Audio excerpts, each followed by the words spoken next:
The stars burned red across the Nexus sector as Admiral Hainwu watched from his ship's bridge.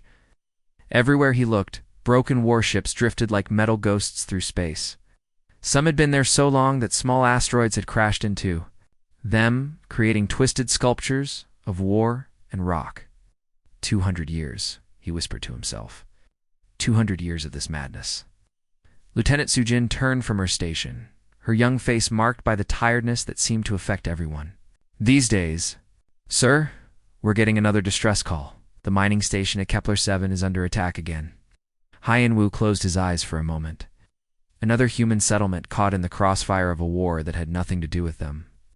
The three great powers of the galaxy had been fighting for so long that nobody even remembered what started it all. The Zephyrians looked like living crystals that walked on two legs. They could shoot energy beams from their hands, and their ships glowed like small suns. They controlled the northern part of the galaxy with an iron fist, turning entire planets into crystal gardens where only they could live. The Kron were different. They looked like giant insects, but were much smarter and more dangerous. Their ships were grown rather than built, like huge flying creatures with teeth and claws made of metal. They could make new soldiers by changing the DNA of other creatures, creating armies that grew bigger every day. The Veltars came from water worlds and looked like walking octopuses with too many arms. But their real power was in their minds. They could read thoughts, control emotions, and make people do things without touching them. Their ships moved through space like they were swimming through an invisible ocean. For 2 centuries, these 3 empires had been locked in a war that nobody could win. They were too evenly matched. Every time one side gained an advantage, the other 2 would team up against them. Then the alliances would break apart, and the fighting would start all over again. Captain Dayun walked onto the bridge, her uniform torn from the last rescue mission.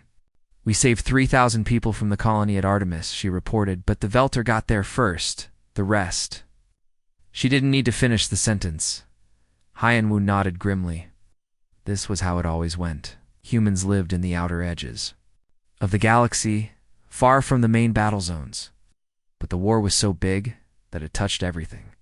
When the 3 empires fought, everyone suffered. The worst part was that the 3 powers barely noticed humans at all. To them, humanity was just another small species that had learned to travel between stars too late to matter. Human colonies were so tiny compared to the great cities of the empires that they might as well have been invisible. "Sir," Sujin called out, "I'm picking up coded signals from the inner colonies. It's Admiral Jihoon's personal frequency." Haiyan-Wu felt his heart skip a beat. Jihoon only used that frequency for the most important messages, the kind that could change everything. "Put it through," he ordered. The holographic image of Admiral Jihoon appeared in the center of the bridge. He was an older man with gray hair and tired eyes, but there was something different about him today. He looked ... determined. "All station commanders, this is High Command," Jihoon began. "I have news from Earth and all the inner colonies. Vote has been taken. The decision is final." Every person on the bridge held their breath. Operation Unity has been approved. All fleet commanders are to begin Phase 1 immediately. The time for watching has ended. The message cut off, leaving silence on the bridge. For a moment, nobody moved. Then slowly, Haiyan-Wu turned to look at his crew. They all knew what Operation Unity meant. They had been preparing for it for decades, hoping they would never have to use it. "Sir," Do-Yoon asked quietly, "are we really going to do this?" Haiyan-Wu looked out at the stars again. Somewhere out there, the 3 empires were preparing for another day of endless war. They had no idea that humanity had been watching them, learning from them, preparing for something they could never imagine. "Contact all ship captains," he ordered. "Tell them to prepare their crews. Send a message to the outer colonies. Tell them it's time." As his crew rushed to carry out his orders, Haiyan-Wu thought about all the human worlds that had been destroyed in the crossfire of the eternal war. All the families torn apart. All the dreams crushed under the weight of someone else's conflict. The 3 empires had forgotten what they were fighting for. They fought now simply because they had always fought, like wild animals trapped in a cage, striking out at anything that moved. But they had made one crucial mistake. They had assumed that because humanity was small and quiet, they were also weak and helpless. Soon, the galaxy would learn just how wrong they had been. War Commander Vexera stood in the crystal chamber of his flagship, watching the tactical displays with satisfaction. The human settlements spread across 17 worlds would fall within days. It was supposed to be a simple cleanup mission before returning to the real war against the Kron and Veltar. These mammals are using crude copies of our technology. His aide reported, its crystalline body glowing with amusement. Their weapons are poorly made, and their ships are slow. We calculate total victory in less than 3 days. Vexera nodded. Humans had been scavenging battlefield wreckage for decades, trying to build weapons from the scraps of superior civilizations. It was almost pitiful to watch. Meanwhile, deep in Kron space, Hive Admiral Zocht H directed its swarm toward the human mining worlds. The insectoid creature's mind was connected to thousands of other Kron, all thinking as one. Up through this? Shared consciousness. It could see the human settlements clearly. The bipedal creatures show primitive defensive patterns. The hive mind calculated. Their biotechnology is centuries behind ours. Probability of complete victory, 97.3%. At the same time, Veltar Depth Commander Krolmos guided his fleet through subspace toward the human research stations. His psychic abilities let him sense the minds of the humans from light years away. Their thoughts were chaotic and unfocused, lacking the disciplined mental patterns of a proper civilization. They will break quickly, Krolmos told his officers. Through telepathic communication, their minds are weak and divided. This will be over before it begins. The 3 attacks started at exactly the same moment across the galaxy. But from the very first battle, something went wrong. On New Busan, Colonel Minho crouched behind a makeshift barrier as Zephyrian energy beams carved through the mountains around his position. His soldiers should have run in terror when faced with weapons that could melt steel like butter. Instead, they adapted. EUN-G. Can you see their firing patterns? Minho called to his sniper. Corporal Yunji adjusted her scope from her hiding spot in the ruins of a building. Yes, sir. Charge up for exactly 2 seconds before each shot, and they always aim for the largest target first. Then we make ourselves small and unpredictable, Minho ordered.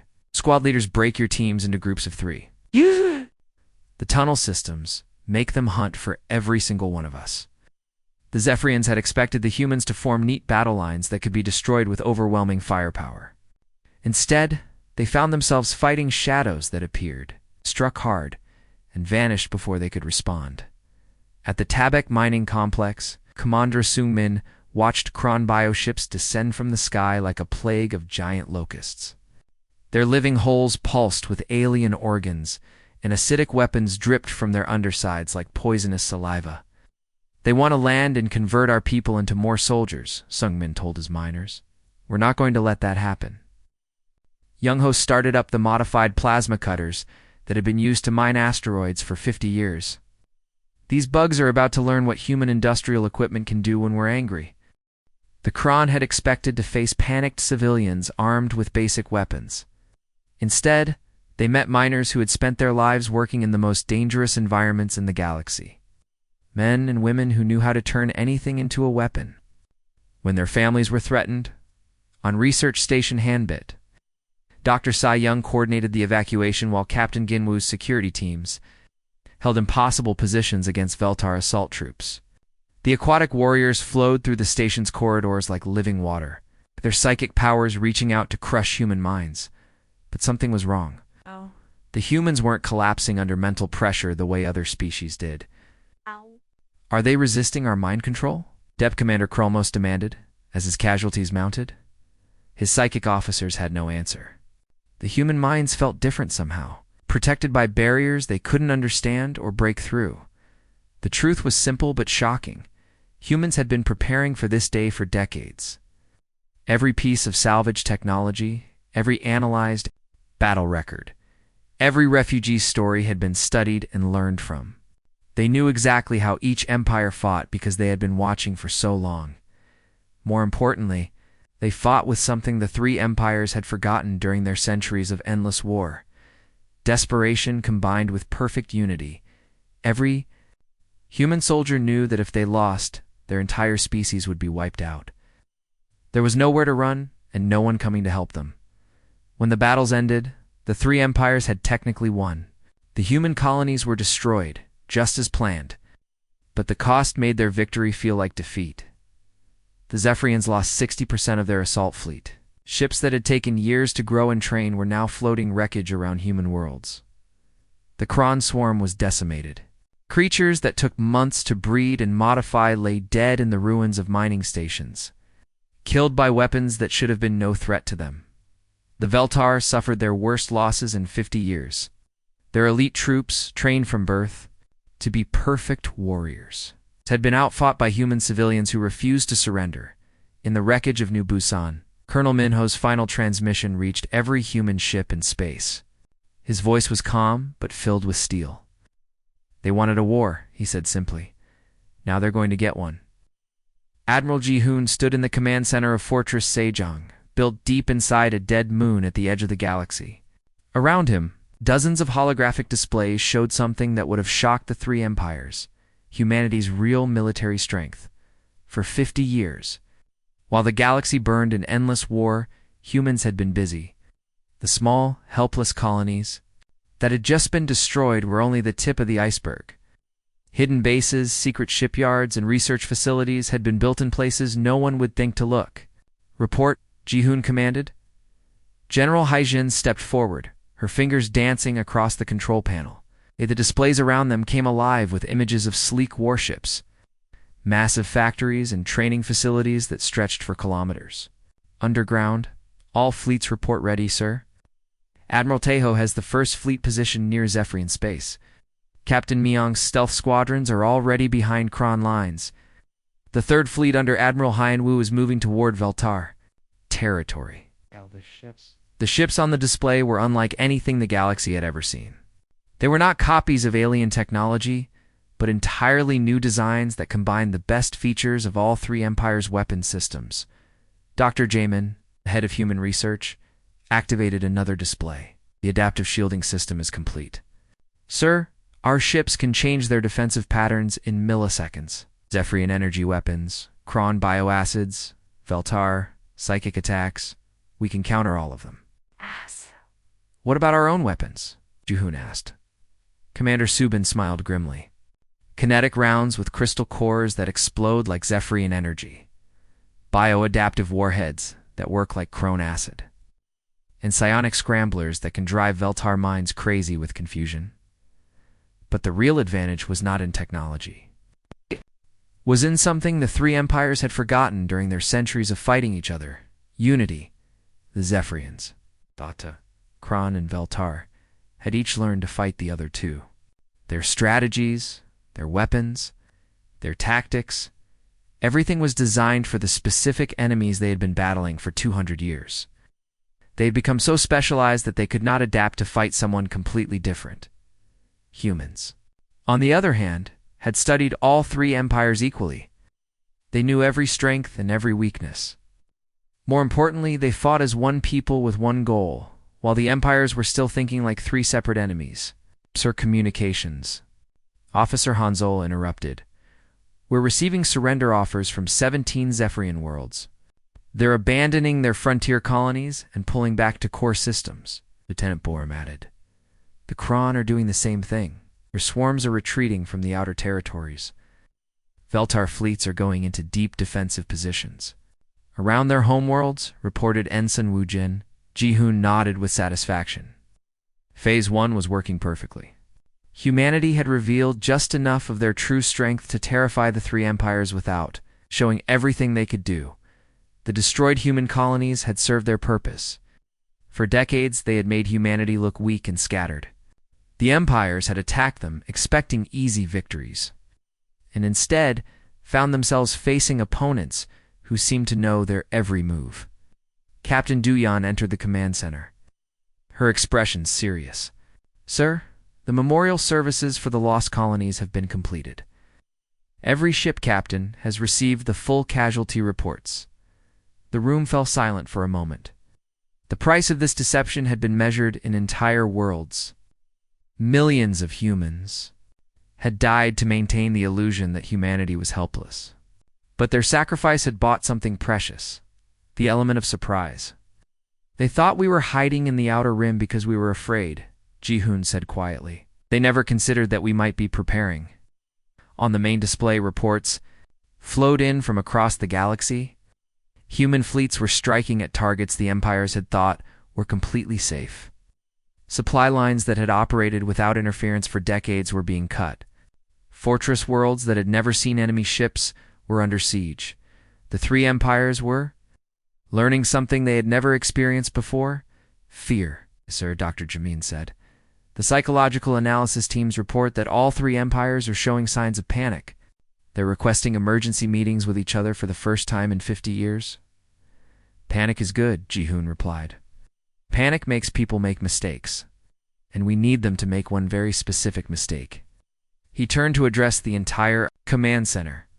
Every officer, every technician, every person in the room stopped what they were doing to listen. For 200 years, the galaxy has been trapped in a war that serves no purpose except to feed the pride of three empires. Billions have died. Entire species have been wiped out. Worlds have been turned into graveyards. His voice grew stronger as he continued. The three empires think they can end this threat by working together. They think that if they combine their forces, they can crush humanity and go back to their comfortable eternal war. Ji-hoon smiled, but it was not a pleasant expression. They're about to learn that some problems can't be solved with more violence. Begin Phase 2. It's time to show them what humanity looks like when we stop pretending to be weak. Across the galaxy, three empires that had ruled through fear and force were about to discover what it felt like to be afraid. War Commander Thexara's crystalline body flickered with distress as he stared at the tactical displays in his command chamber. Red warning lights covered every screen, showing disaster after disaster across Zephyrian space. Human fleets had appeared seemingly from nowhere, striking at 17 core worlds simultaneously. How is this possible? He demanded of his officers. These mammals were supposed to be primitive scavengers. Sub-Commander Valek's crystal form dimmed with shame. Sir, they knew our exact shield frequencies. Their weapons cut through our defenses, like they were made of glass. And their coordination, it's perfect. It's too perfect. Across the galaxy, Admiral Zokt H felt the collective panic of its swarm as human forces systematically destroyed Kron-breeding worlds. The shared consciousness that had always been the Kron's greatest strength was now filled with fear and confusion. The humans fight like a single organism, one of the hive minds reported. But that should be impossible. They are individuals, not a collective consciousness like us. Their attacks are perfectly timed across hundreds of light years. Another added. No biological species should be able to coordinate like this without our mental linking technology. In the deepest trenches of Veltar Prime, Depth Commander Chromos struggled to understand what was happening to his empire. Human ships seemed completely immune to psychic attacks. Every time his officers tried to read human minds or control their emotions, they hit walls of mental static that couldn't be broken. It's as if their minds are protected by some kind of barrier we've never encountered. His chief psychic officer reported through telepathic communication. We can sense them, but we cannot touch their thoughts. For 2 centuries, the three empires had been locked in their eternal triangle of war. Never once had they considered working together. The hatred between them ran too deep. The differences. 2 great Zephyrians saw the Kron as disgusting insects. Kron viewed the Veltar as weak-minded water-dwellers. Veltar considered the Zephyrians to be mindless rocks with delusions of intelligence. But now, faced with an enemy that seemed to understand all their weaknesses while having none of their own, the impossible began to happen. This is War Commander Thexara of the Zephyrian Empire. The crystal being broadcast on emergency frequencies that had not been used for military cooperation in living memory. I am transmitting to Kron and Veltar command structures. The pause lasted exactly 4 seconds. For seconds. For 200 years of hatred to battle against desperate necessity. We request immediate strategic consultation. intercepted the transmission from his flagship deep in what had once been contested space. He turned to his communications officer with amazement. "Lieutenant Sujin, are you recording this?" "Yes, sir," she replied, her voice tight with disbelief. "And sir, we're monitoring similar transmissions between all three empires. They're actually talking to each other. The first joint meeting took place on a neutral space station that had been abandoned for 50 years. Representatives from the three empires sat in the same room for the first time since the war began. Their mutual hatred temporarily set aside by fear of extinction. The humans have studied us," War Commander Thexara admitted, his crystalline form dim with shame. "They know our technology better than we do." Hive Admiral Zyke's compound eyes clicked as it processed this information. "Our swarm tactics are useless against them. They anticipate our movements before we make them. Their minds are completely shielded from psychic influence." Depth Commander Krolmos added, "We cannot read their intentions or disrupt their coordination." Within days, something unprecedented began to happen. Zephyrian energy weapons started appearing on Kron bioships. Beltar psychics began guiding the movements of crystal fleets. Bioengineering that had taken the Kron centuries to develop was being shared with aquatic species who had never seen anything like it, Captain. Myung's stealth squadron reported the changes to Admiral Ji-hoon. "Sir, they're combining their technologies. Zephyrian shields powered by Kron bioenergy, guided by Veltar mental coordination. We've never seen anything like it." "It's remarkable," Dr. Jamin added from his analysis station. "They're achieving in weeks what should take decades of cooperation. Desperation is making them incredibly creative." The combined fleets moved with coordination that shocked even human commanders. Ships that had been trying to destroy each other for centuries now flew in perfect formation, sharing resources and tactical data in real time. Sir," Commander Subin reported, "they're massing everything they have left at the Galactic core. Long-range sensors show at least 12,000 vessels." 12,000? Admiral Hyen-Woo asked in amazement. "Conservative estimate, sir. It's the largest fleet ever assembled in galactic history. Every ship the three empires have left, all working together." Admiral Ji-hoon studied the reports with interest rather than concern. "Fascinating. They've accomplished something I wasn't sure was possible. They've actually learned to cooperate." "Sir, should we be worried?" Arbird's Captain Duyan asked Jo-hoon. Smiled. "On the contrary, Captain. This is exactly what we hoped would happen. Set course for the Galactic core. It's time to end this war once and for all." The three empires had finally learned to work together, but they still didn't understand what they were really fighting against, or what humanity truly wanted. Galactic core had never witnessed anything like it. 12,000 ships from three civilizations that had spent 2 centuries perfecting the art of mutual destruction now flew in perfect formation. Zephyrian crystal vessels glowed alongside Kron bioships, while Veltar craft moved through space like swimming predators. All their weapons pointed toward a single destination where humanity would make its final stand. War Commander Dexara felt the unified determination of the Alliance through the shared communication networks they had hastily established. "Today, we end the human threat forever," he declared, his crystalline body pulsing with confidence. Hive Admiral Zektis, collective consciousness hummed with agreement from thousands of linked minds. "They cannot stand against our combined strength. No force in the galaxy has ever faced such unity." Depth Commander Krolmos projected certainty through the psychic link that now connected all three command structures. "We have learned from our mistakes. This time, there will be no survivors." When humanity's fleet dropped out of hyperspace at the edge of the core, the Alliance felt a surge of anticipated victory. The humans had brought fewer than 3,000 ships. It seemed like suicide, but something was wrong. Human fleet wasn't moving to attack. Instead, they simply hung in space, waiting. Then Admiral Ji-hoon's voice reached every ship, every station, every inhabited world in the galaxy simultaneously.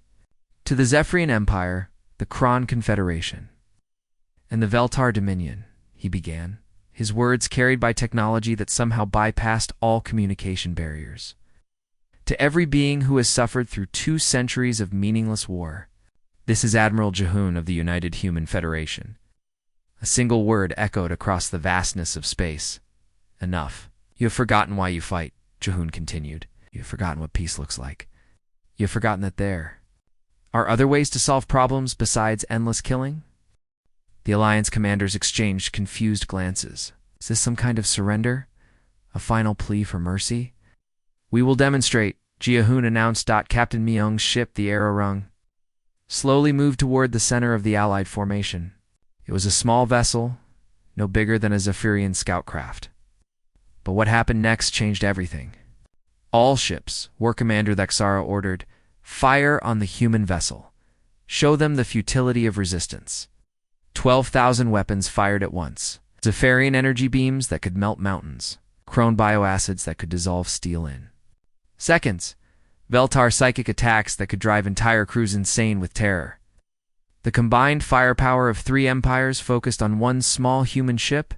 The Arrowrang shields absorbed everything. Not only absorbed, but seemed to convert the attacks into harmless energy that simply disappeared into space. The ship didn't even shake from the impact. Silence fell across the Alliance fleet like a physical weight.